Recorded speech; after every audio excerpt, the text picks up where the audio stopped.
I feel like I had that quintessential American childhood where it's like you develop a lot of friends, during the summer you're riding bikes, you're doing everything. It was difficult to realize that my life was being uprooted.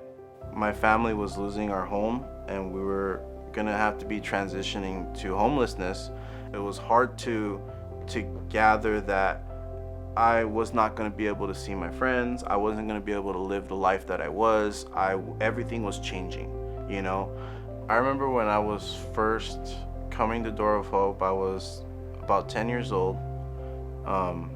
And I remember arriving in those, big front door at the house on Los Robles. And when we walked in, my very first thought was like, wow, this house is really nice, and it's like big. And I remember thinking like, why are they allowing us to stay here? That was my very first thought, was like, why is anybody doing this for us? And so I realized that, as I kind of was walking through and everything, you can kind of feel this like energy of trying to help, in any which way that can be received. Whether right when we got there, like, are you guys hungry? Very, very hospitable attitude. And I felt like that was the one thing that made me feel super comfortable at Door of Hope, is that it never felt like judgeful. I think that as a kid, I alluded to that sometimes you don't want that to be the present in your mind, is that I'm homeless, so the idea of how can I make you comfortable was something that I really enjoyed, from the very moment that I walked into Door of Hope. There's a woman who still works for Door of Hope till this day. Her name is Miss Almas.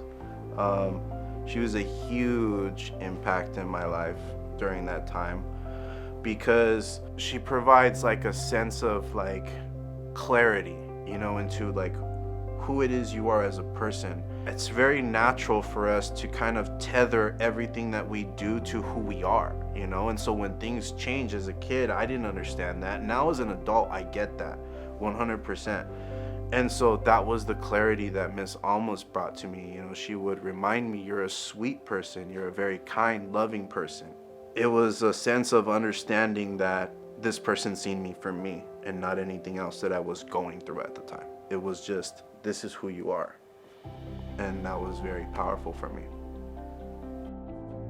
After leaving Door of Hope and graduating, one of the things that we started to move into was, it was like my later years in high school, starting my sophomore, junior. And so it really set me up to be able to handle that. I went into high school extremely confident. I even though the people that were like, go back around to the same judgment, the same everything that happened when I first moved here, but it set me up to be able to handle that rejection, that pressure, all of that stuff in a whole different manner. And so then I just carried that with me throughout high school, all the way up until college. I was very sociable. I was able to, kind of make friends and connections, network.